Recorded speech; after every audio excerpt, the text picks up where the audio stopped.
I reunited my boyfriend with his ex baby mama, and now they are one happy, beautiful family. And I'm here struggling to heal. You know, I never did it on purpose, but I feel like this was the right thing to do. At the end of the day, this was the best decision that I ever did. Yeah, I mended a broken family, you know. Anyway, I met this guy on 8th February this year, and he was so loving and kind, so present, you know. The best boyfriend ever that I've ever met on this earth. Anyway, this guy DM'd me on TikTok. Like, can we be friends? And I was like, you know what, why not? Because I was single at the end of the day. So we started talking, we started chatting, blah blah. We became friends for almost a month. When it reached March, around 8:15, this guy was like, you know what, I never wanted us to be friends, but I wanted us to be more than friends. And I was like, what do you mean? Because had already developed interest in him. The way he used to talk, the way he used just to care about me as a friend, I felt like, you know what, why not say yes? I said yes. On the first day when he said he wanted us to date, I was like, you know, we've already known each other, we've already met, we've been good friends, and I feel like he's just a good guy. So I decided to give it a try. So we started dating. So dating March, April, May, he invited me to his house. Before going to his house, we used to meet up, lunch dates, you know, just going out and having fun together. But he never told me that he wanted me to go to his house, and I respected that. I was like, you know, a patient man for the first time, you know. So after after March, now April, he asked me to visit him in his house, and I went. And let me tell you, he welcomed me so well. We had fun, blah blah. I stayed there Friday, Saturday, Sunday. I left the house. Now that was the first meetup. Tell me why this man was so present in my life. This man was so caring. This man was like, he was always there, giving me full attention. And I felt like this is now the real love that I've always been craving for. Now I found it, you know. I found the love of my life. And I remember even blocking some other guys when they DM'd me, blah, blah, they want a relationship with me. I had to cut ties because I was loved. Anything that I ever wanted, this man used to provide. He used to pay for my nails monthly. He used to do my hair. He used to do anything. Like, if I ever told him that I wanted something, I really wanted to buy something, this man could show up. Financially, he was there, stable. Yeah, he was working at the end of the day, you know. And we always say, a financially stable guy is the best man to date. And I really enjoyed the dating session. Was fine. Tell me why after the first visit, the second visit, I visited this guy. He told me that he wanted to see me. Of course, he was my boyfriend. I was like, if I'm free, I'm gonna come. So of course I was free, and I visited him. That was now my second visit. Tell me why the first night this guy is now talking shit about the ex. He was now talking about shit about the ex girlfriend. And then I was listening, and I'm like, what is not just happening? Like, on my second visit, this guy started tarnishing the name of his ex-girlfriend, saying that, oh, you know, I hate my ex-girlfriend. She used me, like, I never loved her, like, she never fought to keep me. So mimi nimekaa nimenyamaza, I'm trying to join dots. I'm like, why is he even talking about the ex-girlfriend? And I've not asked him about that shit. So he continued to talk about the ex-girlfriend. He talked and talked about shit. And he told me, you know what, my ex-girlfriend alishikanga mimba yangu na akaenda akatoa mimba yangu, and I swore never to marry a girl mwenye aliabort mtoto wangu. So I was just listening. But at some point I felt like he was emotionally dumping on me, because we could be having fun at this time, but you are talking about your ex-girlfriend. So I listened. I never interrupted. I never retaliated. Like, I just let him speak out his mind as I was listening. And then I cooked supper. We ate and we went to sleep. After the days that I had visited, him were over, I left the house. I never talked anything about that story. I just decided to shut up. And I felt like if he's gonna repeat it again next time, maybe I'll simply now ask him why he's always doing that. So I left the house and went back to my house.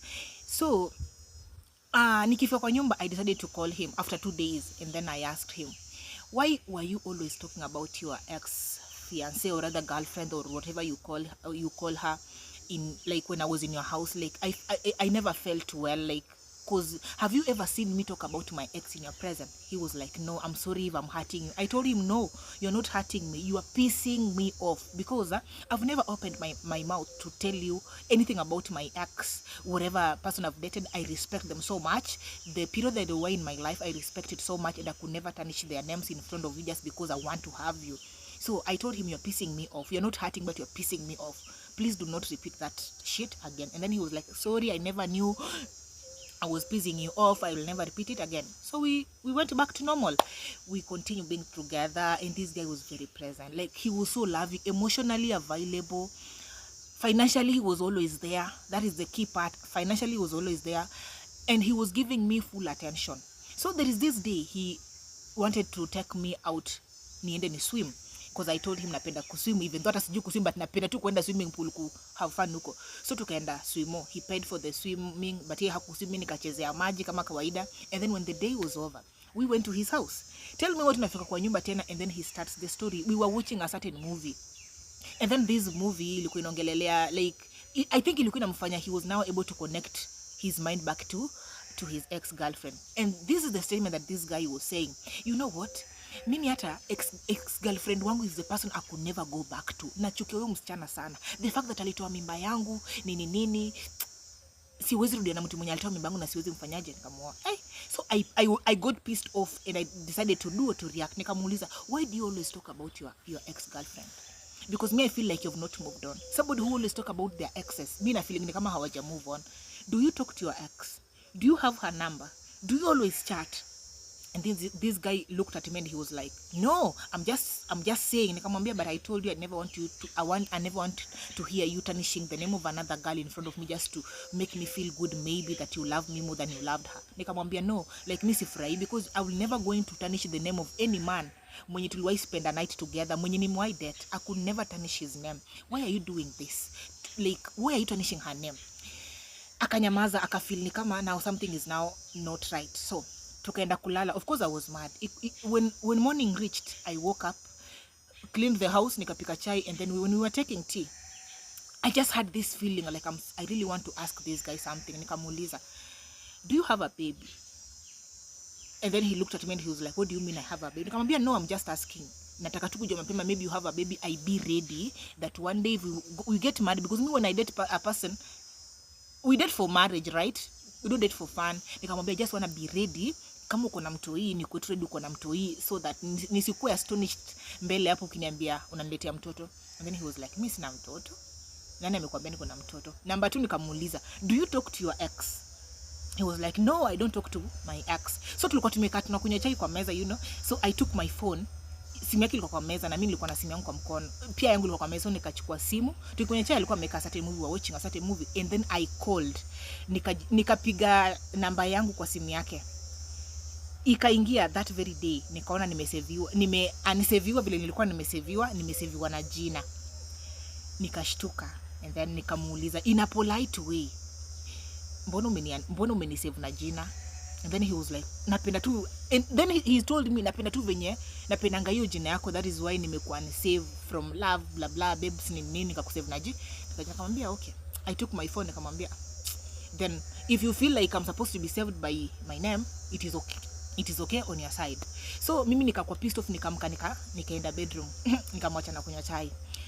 So tell me why this guy akaanza kufeel ni kama something, like akafeel tu ni kama niko karibu kujua ukweli, whatever he was hiding. He called me after kitu kama 1 hour hivi, nikatoka bedroom na kuja sitting, akaniambia I have something to share with you. Mimi nikakaa nikasema let me listen to whatever he's supposed to say. He told me, I've been keeping a secret from you, like I just want you to listen to this.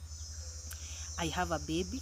I was dating a girl, alishika mimba, akanidanganya nenda kutoa mimba, hakuwa itoa mimba. Now I'm a father, but I'm not present in the life of that kid. Na mimi sitaki juu nafili kama mtu niliekelewa. Huyo demu alikuwa ngana ni cheat, sikushoka kama mtu ni wangu. Let me tell you, as he was narrating that shit, I was like, motherfucker, all this while you've been acting so nice to me, yet there are some secrets that you are hiding from me. What do you even...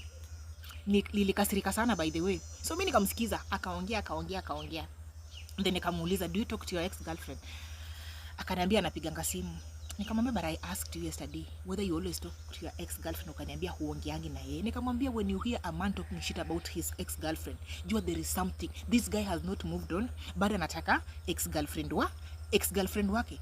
Nikamwambia anaitwa nani? Akaniambia jina. Nikamwambia, let me see can I have your phone? He hesitated. Nikamwambia, that is the only way that is going to solve all this shit. I just want to know what you people always do, talk about. Sorry I didn't finish the story, but anyway, you want part 2? Stay tuned.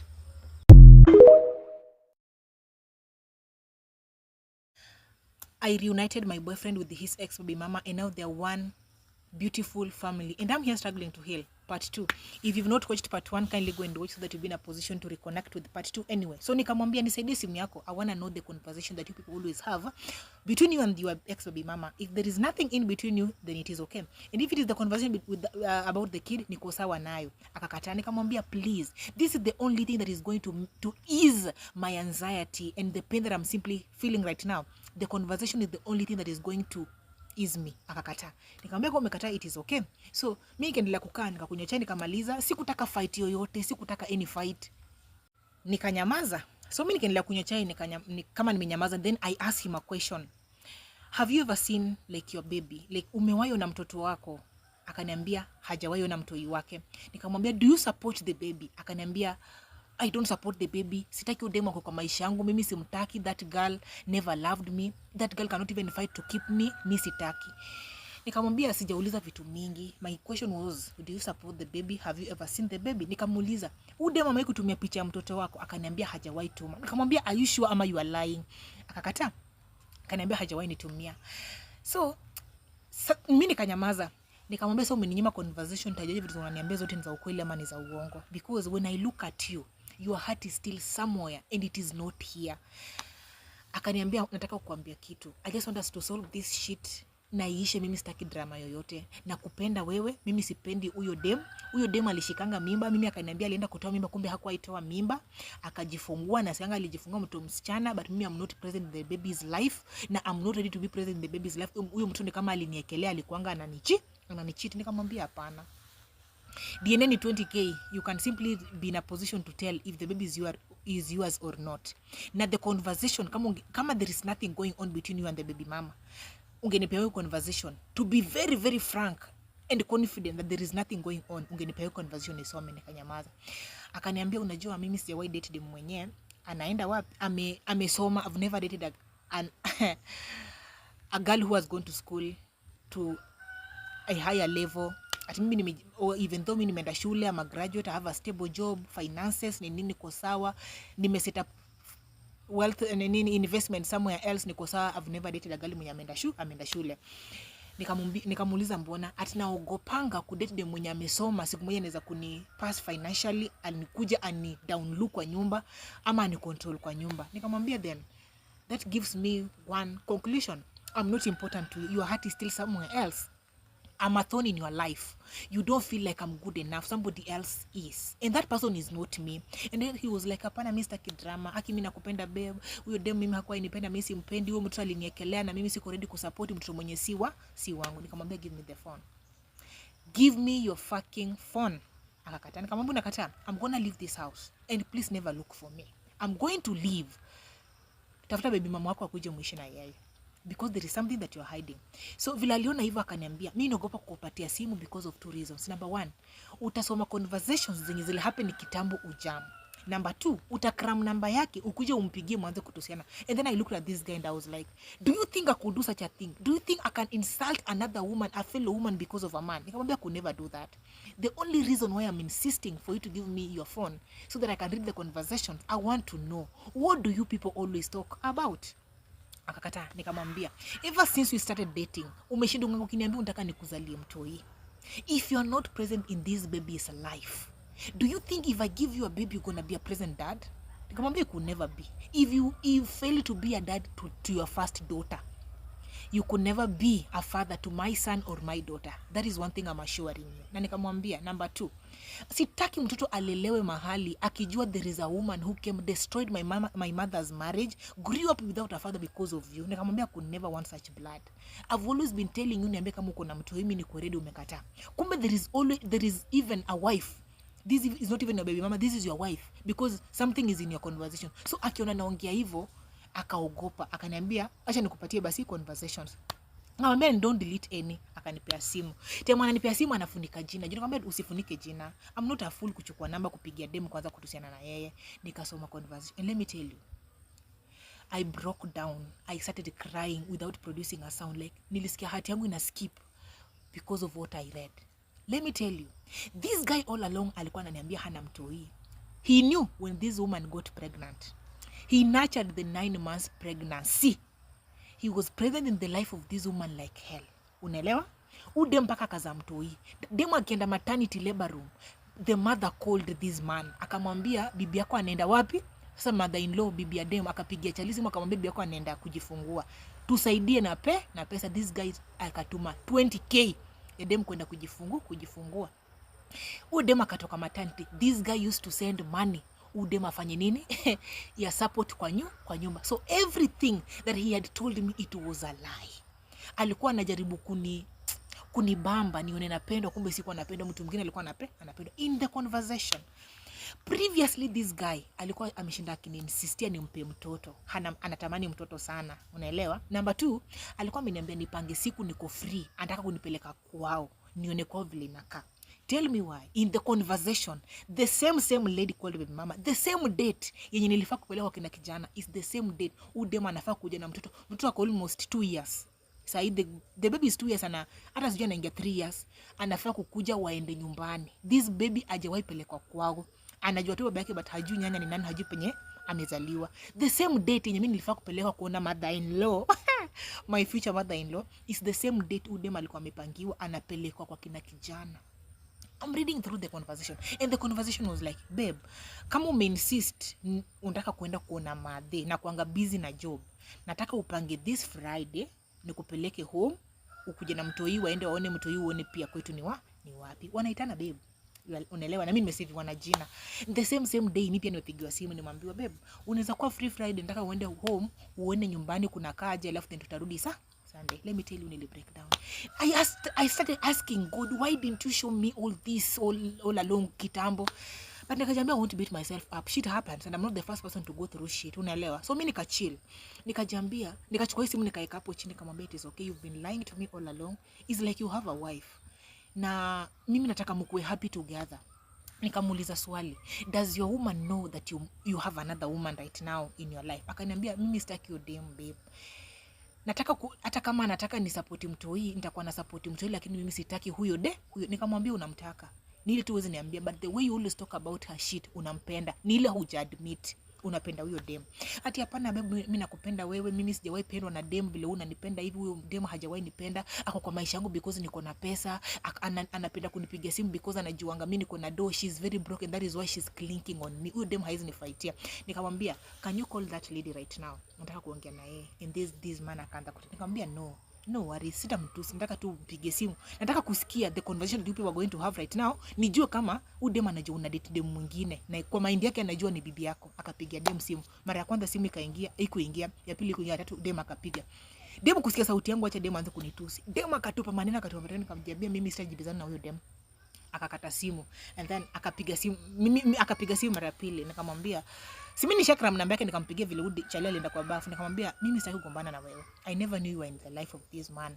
Mimi nataka mkuwe happy together. Does this man support the baby? Akaniambia, demu akaniambia, huyu Chali anakatanga mtoisi wake. Even though ananitumianga pesa but ana insisting mtoisi wake, but mtoto ni wake. Nikamwambia nitumie view once ya picha. Anafanana na baba yake vibaya sana. Nikamwambia now, I want you to prepare yourself na ukuje kwa nyumba. Mimi sijajua tuko pamoja and I don't want this baby to grow up without a father. Ni the reason why this girl was denied fatherly love. Please, nataka prepare kesho kuja kwa nyumba. I'll be leaving. Na wewe je, unafanyaje? Uingie. Tukamea conversation na mimi nikaleta namba yake. Nilikuwa nimefungua zangu ni machabili kwa nyumba. Vile Charlotte kwa bafu nikamwambia tomorrow I'll be leaving. Na mimi sioni kama nitawahi rudi. Nataka mkuwe very happy with the baby mama. Akafeel relieved, though anajifanya ananipenda, but mimi nilijua tu alikuwa relieved. So mimi nikishaenda Udem akanitext. Chali akanitext. Ti unaacha nguo zako huku, si utakuja uchukue? Nikamwambia hapana. Hizo nguo zinatosha dem yako. Kama anaweza vaa it is okay, but I'm never coming back to pick my clothes. And that is how I reunited that family. The girl traveled from where she used to stay mpaka kwa nyumba ya chali yake. Now saizi they are one happy family. She started calling me, nikamwambia I have no relationship with you. Nilikupatia bwana yako, wacha mtoto alelewe na baba. This girl is very broke. Nikamwambia, nikasema mimi sitaki dem mwenye hana kitu kwa mfuko aishi maisha kuteseka, na alikuwa mpata shali mwenye ako na pesa. Mimi sijui kama wanapendana, but mimi najua wanapendana. And now they're one beautiful family, but the guy still sends me money. So ni mblock ama. Anyway, nilijitoa. Thank you.